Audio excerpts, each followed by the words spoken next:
I'm going to come back to this particular figure. It's one of the ones I think is probably one of the best poses. I love the way he's got his hand outspread there. And what I've just done now is I've just been doing some highlights.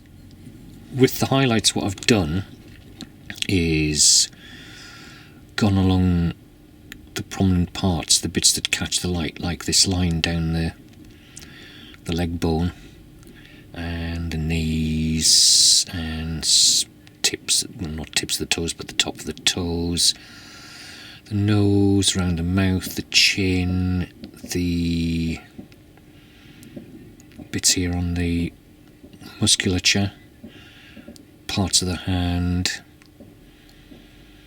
the brow, the top of the head, along the line of the ears. I've done all these little bits here that sort of stick out where the light is going to catch them. Fingers there as well.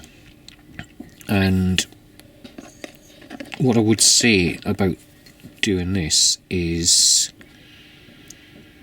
when you're doing a highlight, or how I've done it then, alright, okay, how I've done it is I've got the paint quite thin, so that it'll look bright when you put it on, but it'll get slightly darker as it dries. So I've done things like, you know, the ankle bones and this bit here. I've just gone round the bits like that, just to give it a little bit of emphasis on there. So I think, and these little bits on the hand here, so I think for the flesh I'm now basically done, and I'm quite happy with the result.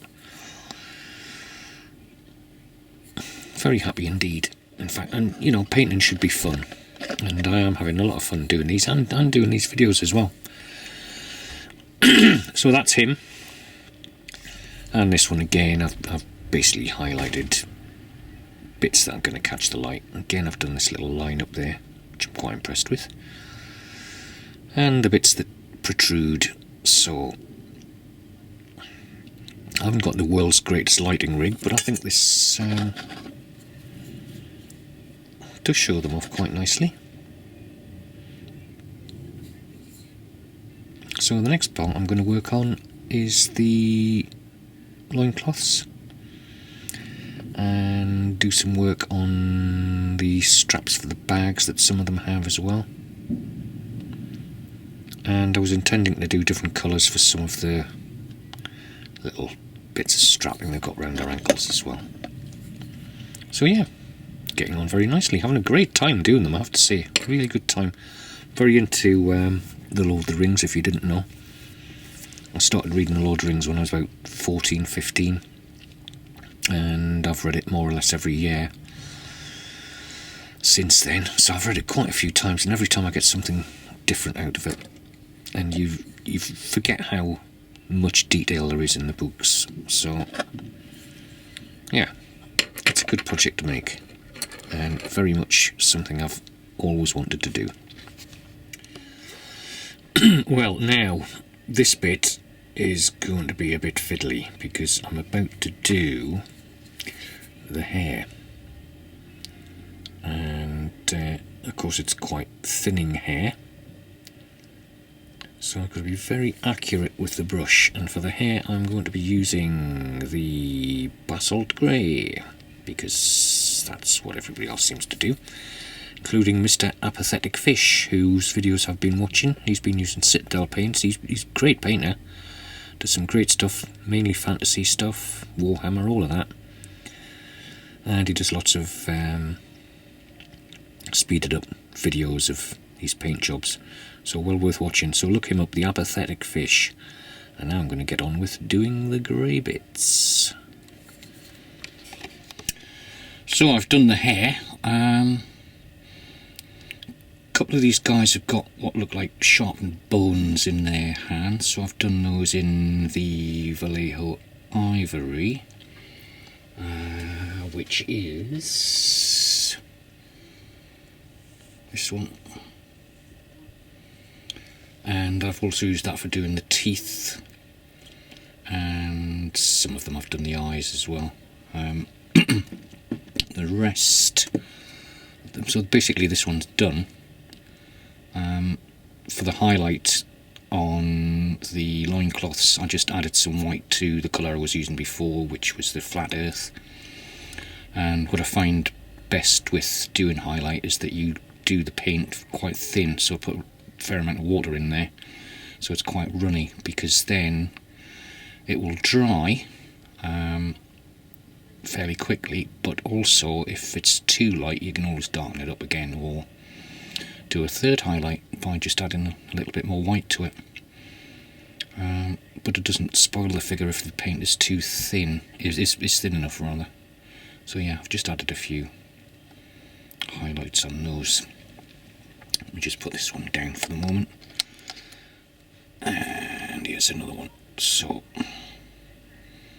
yeah, doing the teeth in ivory as well. I do like this figure.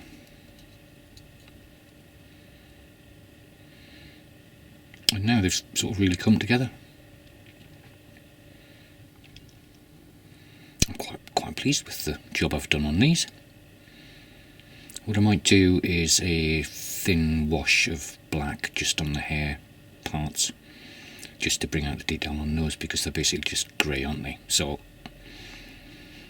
that's what I shall be doing on that. And also, some of them have got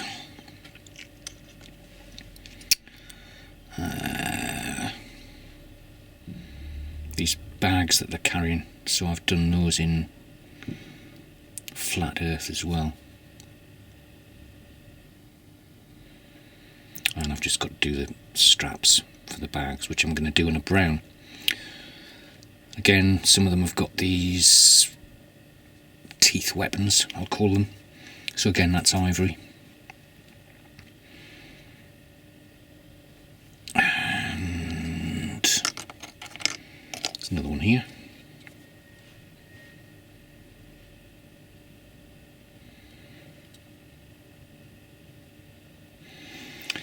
And I've done the same for